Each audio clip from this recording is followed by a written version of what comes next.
We are following some breaking news and a setback for Republicans' redistricting efforts in Texas.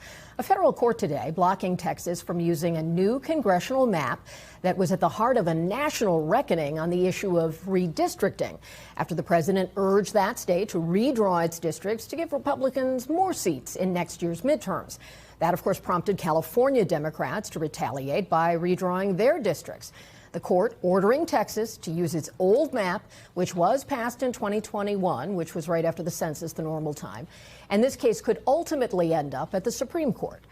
Jane Timm has been covering the nationwide redistricting fight for NBC News, and she joins me now.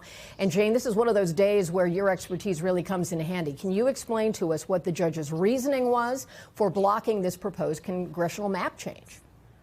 Hey, Kelly. Yeah, this ruling was about race. He says this is a racial gerrymander, not a partisan gerrymander, which is what Texas Republicans said they had done and defended it, saying that this was all about who was going to win and nothing to do with race. But the judge says, you know, you targeted majority non-white districts in your redistricting. And they also point to what the Trump's Department of Justice said in a letter, which is, as we recall this summer, sort of gave Republicans cover because they said, look, you know, your map is unlawful because you have the way you've crafted what's called coalition districts, which are majority non-white seats that don't have one race that makes up a sort of more than 50%. So sort of Black and Latino districts that vote together but do not have one. They said, these seats are unlawful. You need to draw them differently. And Texas Republicans went right ahead and changed those seats. The court says, if this wasn't about race, why did you mostly draw these seats in non-white areas? And we expect that this could go to the Supreme Court. We don't know if the court would take up this case, but there is certainly a time component to this because this map would be used next year, and there are all sorts of deadlines associated with that. Do you have any sense of what the timing might be if the court were to hear it?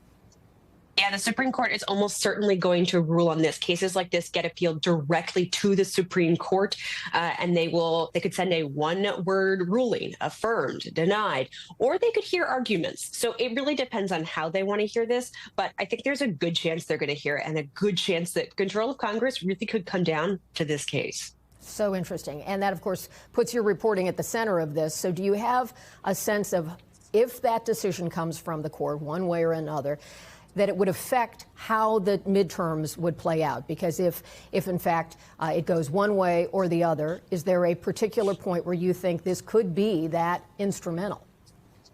You know, it's all in the timing, as you said. But I do think that if this map gets thrown out, you could see other Republican states respond and say that we have to gerrymander now.